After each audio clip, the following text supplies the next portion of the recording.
بھارت میں شائع ہونے والی کتاب کال کی اوتار نے دنیا بھر میں ہلچل مچا دی ہے۔ اس کتاب میں یہ بتایا گیا ہے کہ ہندوؤں کی مذہبی کتابوں میں جس کال کی اوتار کا تذکرہ ملتا ہے وہ آخری رسول صلی اللہ علیہ وآلہ وسلم بن عبداللہ ہی ہیں۔ اس کتاب کا مصنف اگر کوئی مسلمان ہوتا تو وہ اب تک جیل میں ہوتا اور اس کتاب پر پابندی لگ چکی ہوتی، مگر اس کے مصنف پنڈت وید پرکاش برہمن ہندو ہیں اور وہ الہ آباد یونیورسٹی سے وابستہ ہیں۔ وہ سنسکرت زبان کے ماہر اور معروف محقق اسکالر ہیں۔ پنڈت وید پرکاش نے کال کے اوتار کی بابت اپنی اس تحقیق کو ملک کے 8 مشہور و معروف محقق پنڈتوں کے سامنے پیش کیا تھا جو اپنے شعبے میں مستند گردانے جاتے ہیں۔ ان پنڈتوں نے کتاب کے بغور مطالعے اور تحقیق کے بعد یہ تسلیم کیا ہے کہ کتاب میں پیش کیے گئے حوالے مستند اور درست ہیں۔ برہمن پنڈت وید پرکاش نے اپنے اس تحقیق کا نام کال کی اوتار یعنی تمام کائنات کے رہنما رکھا ہے۔ ہندوؤں کی اہم مذہبی کتاب میں دراصل یہ ایک عظیم رہنما کا ذکر ملتا ہے جسے کال کی اوتار کا نام دیا جاتا ہے۔ سو پنڈت وید پرکاش گہری تحقیق کے بعد یہ دعویٰ کرتے ہیں کہ اس کال کی اوتار سے مراد حضرت محمد صلی اللہ علیہ وآلہ وسلم ہے جو مکہ میں پیدا ہوئے۔ چنانچہ ان کا کہنا ہے کہ تمام ہندو جہاں کہیں بھی ہوں ان کو اب کسی اور کال کے اوتار کا انتظار کرنے کی ضرورت نہیں ہے، بلکہ اس کے لیے انہیں محض اسلام قبول کرنا ہے اور آخری رسول صلی اللہ علیہ وآلہ وسلم کے نقش قدم پر چلنا ہے جو بہت پہلے اپنے مشن کی تکمیل کے بعد اس دنیا سے تشریف لے جا چکے ہیں۔ اپنے اس دعوے کی دلیل میں پنڈت وید پرکاش نے ہندوؤں کی مقدس مذہبی کتاب وید سے مندرجہ ذیل حوالے دلیل کے ساتھ پیش بھی کیے ہیں۔ نمبر 1، وید کتاب میں لکھا ہے کہ کال کے اوتار بھگوان کا آخری اوتار ہوگا جو پوری دنیا کو راستہ دکھائے گا۔ ان کلمات کا حوالہ دینے کے بعد پنڈت وید پرکاش لکھتے ہیں کہ اس پیش گوئی کا اطلاق صرف حضرت محمد صلی اللہ علیہ وآلہ وسلم کے معاملے میں درست ہو سکتا ہے۔ نمبر 2، ویدوں کی پیش گوئی کے مطابق کال کی اوتار ایک جزیرے میں پیدا ہوں گے اور یہ عرب علاقہ ہی ہے جسے جزیرۃ العرب کہا جاتا ہے۔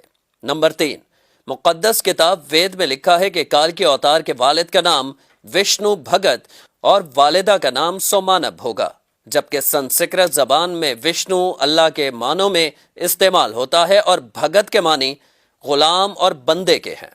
چنانچہ عربی زبان میں وشنو بھگت کا مطلب اللہ کا بندہ یعنی عبداللہ ہوا اور سنسکرت میں سومانب کا مطلب امن ہے جو کہ عربی زبان میں آمنہ ہوگا، اور آخری رسول صلی اللہ علیہ وآلہ وسلم کے والد کا نام عبداللہ اور والدہ کا نام آمنہ ہی ہے۔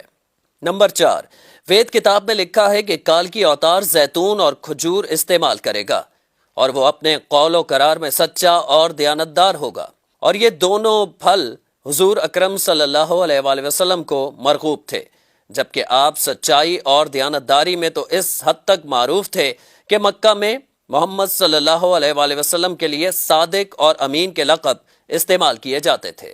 نمبر 5، وید کے مطابق کال کی اوتار اپنی سرزمین کے معزز خاندان میں سے ہوگا، اور یہ بھی محمد صلی اللہ علیہ وآلہ وسلم کے بارے میں سچ ثابت ہوتا ہے کہ آپ قریش کے معزز قبیلے میں سے تھے جس کی پورے عرب میں عزت اور شام و عراق میں پہچان تھی۔ نمبر 6، ہماری کتاب کہتی ہے کہ بھگوان کال کی اوتار کو اپنے خصوصی قاصد کے ذریعے ایک غار میں پڑھائے گا۔ اس معاملے میں یہ بھی درست ہے کہ محمد صلی اللہ علیہ وآلہ وسلم مکہ کی وہ واحد شخصیت تھے جنہیں اللہ تعالیٰ نے غار حرا میں اپنے خاص فرشتے حضرت جبرائیل کے ذریعے تعلیم دی۔ نمبر 7، ہمارے بنیادی عقیدے کے مطابق بھگوان کال کی اوتار کو ایک تیز ترین گھوڑا عطا فرمائے گا جس پر سوار ہو کر وہ زمین و آسمانوں کی سیر کرائے گا، اور محمد صلی اللہ علیہ وآلہ وسلم کا براق پر معراج کا سفر اس پیشگوئی کا مصداق بن کر اسے آپ کی بابت ہی درست ثابت کرتا ہے۔ نمبر 8، نیز لکھا ہے کہ ہمیں یقین ہے کہ بھگوان کال کی اوتار کی بہت مدد کرے گا اور اسے بہت قوت عطا فرمائے گا، اور ہم یہ جانتے ہیں کہ جنگ بدر میں اللہ نے محمد صلی اللہ علیہ وآلہ وسلم کی فرشتوں سے مدد فرمائی۔ نمبر 9، ہماری ساری مذہبی کتابوں کے مطابق یہ پیش گوئی ملتی ہے کہ کال کی اوتار گھوڑ سواری، تیر اندازی اور تلوار زنی میں ماہر ہوگا۔ پنڈت وید پرکاش نے اس پیش گوئی پر بڑا خوبصورت تبصرہ کیا ہے جو بڑا اہم اور قابل غور ہے۔ وہ لکھتے ہیں کہ گھوڑوں، تلواروں اور نیزوں کا زمانہ بہت پہلے گزر چکا ہے۔ اب تو ٹینک، توپ اور میزائل جیسے ہتھیار استعمال میں ہیں۔ لہٰذا یہ عقل مندی نہیں ہے کہ ہم اس دور جدید میں تلواروں، نیزوں اور برچھیوں سے مسلح کال کے اوتار کا انتظار کرتے رہ جائیں۔ حالانکہ حقیقت یہ ہے کہ مقدس کتابوں میں کال کے اوتار کے واضح اشارے حضور صلی اللہ علیہ وآلہ وسلم کے بارے میں ہیں، جو ان تمام حربی فنون میں کامل مہارت رکھتے تھے۔ ٹینک، توپ اور میزائل کے اس دور میں گھڑ سوار، تیغ زن اور تیر انداز کال کے اوتار کا انتظار نری حماقت ہے۔ اس کو اتنا پھیلائیں کہ ساری دنیا کے ہندو کلمہ پڑھ کر اللہ تعالیٰ کے حضور سچی توبہ کر کے جنت میں جانے والے بن جائیں۔ کم از کم اپنے دوستوں کو ضرور بتائیں۔